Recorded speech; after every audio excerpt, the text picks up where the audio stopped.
Hello, my friends da segunda série. Good afternoon. Boa tarde para vocês.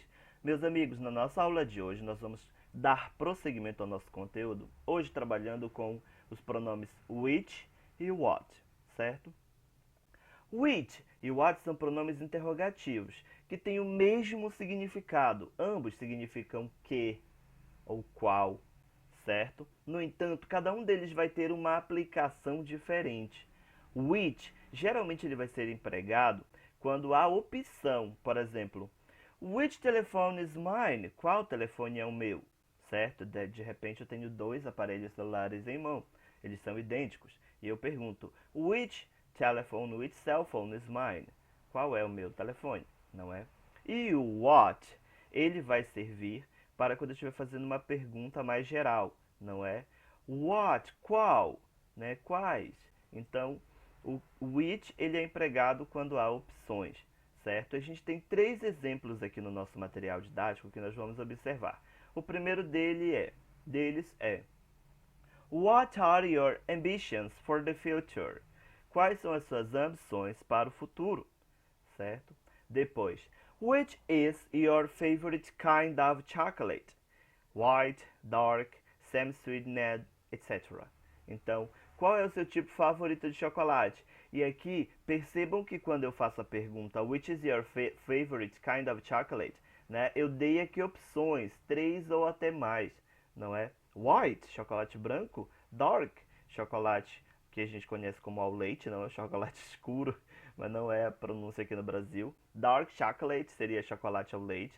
Semi-sweetened, né, chocolate meio amargo, então seria mais ou menos aí essa informação de escolher. Então, which kind of chocolate do you like? Né? Que tipo de chocolate?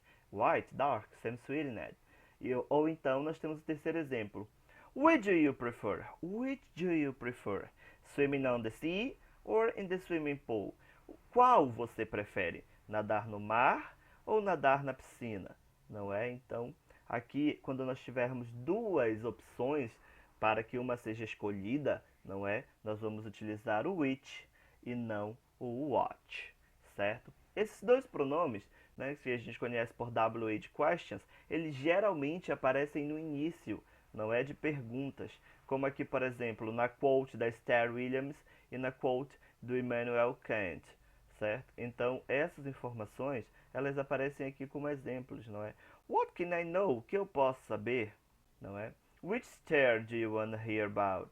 Qual Esther? De qual Esther você quer ouvir falar, não é? Então, quando nós temos uma escolha, which. Quando é algo mais geral, what, certo? Então, essas são as informações que nós vamos utilizar no nosso material. Aí vocês tomam nota para mim dessas informações, certo?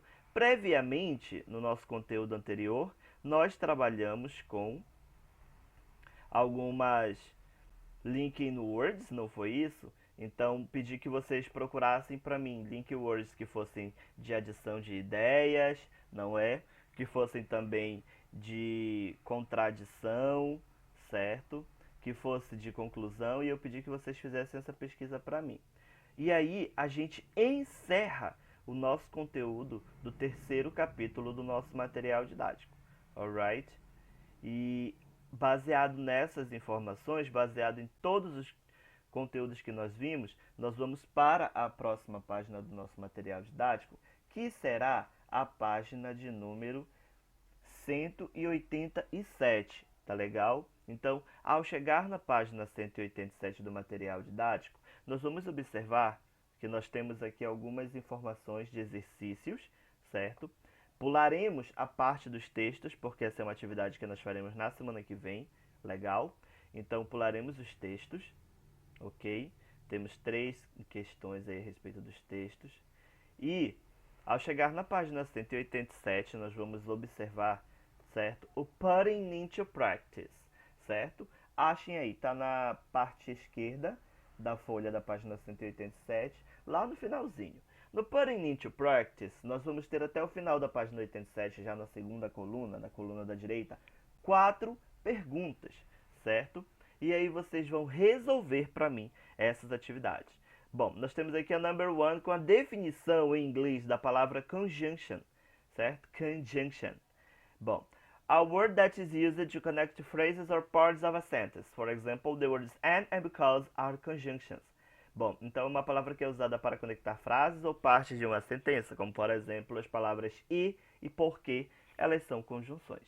Legal? Então, baseado nessas informações, certo? Nessas inferências que nós temos aí, nós vamos nós vamos assinalar isso, tá? Nós vamos assinalar as respostas na qual a conjunção não está sendo usada corretamente. Então vocês vão olhar para mim, são mais de uma, certo? Mais de uma alternativa. Então vocês vão somar, né, e dar aqui para mim o valor total, quanto é que dá. Quais são as informações que estão aqui dentro, não é? Que não estão aplicadas de maneira correta. É a número 1, é a número 2, 3, 8, 1, 2, 4, 8, 16, 32, certo? Então, baseado nessas informações, vocês assinalem e coloquem aqui para mim a soma total, certo? Lembrem, são as que não estão utilizadas corretamente, ou seja, o que é que está errado aí. Depois, no number 2, a sentença abaixo vocês lerão, certo? E vão selecionar qual é a frase correta a respeito dela. When I was a child, the thing I used to love the most was watching my father preparing barbecues on Sundays, while listening to some guitar instrumental songs on the radio. Bom, então nós temos, não é? Quando eu era uma criança, a coisa que eu mais amava fazer era ver meu pai preparar o churrasco aos domingos, enquanto eu escutava guitarra instrumental na rádio, não é? No rádio. Ok? E aí, baseado nessas informações, qual dessas 4 é a sentença correta? A, B, C ou D? A número 3, nós vamos ter qual das opções completa a sentença corretamente? Então, vocês têm 5 informações e vocês vão marcar qual a correta. E a número 4, ok? Vocês têm um pequeno texto para ler. E após ler o texto, vocês vão fazer o seguinte. A estrutura do texto, ok? Para estruturar o texto, os marcadores de discurso são usados na ordem de dar no sentido, certo? O direcionamento correto ao texto. Marque a relação incorreta entre o marcador e a circunstância que conecta cada uma das sentenças com as outras, certo? Então vocês vão ler aqui para mim e vão marcar qual das 4 é a correta. Legal? Essas são as informações de hoje, meus amiguinhos. Vamos realizar as atividades e na sequência nós vamos, ok, ao nosso grupo checar as informações. Espero que estejam todos bem, em segurança e que a gente se veja logo logo. Bye bye.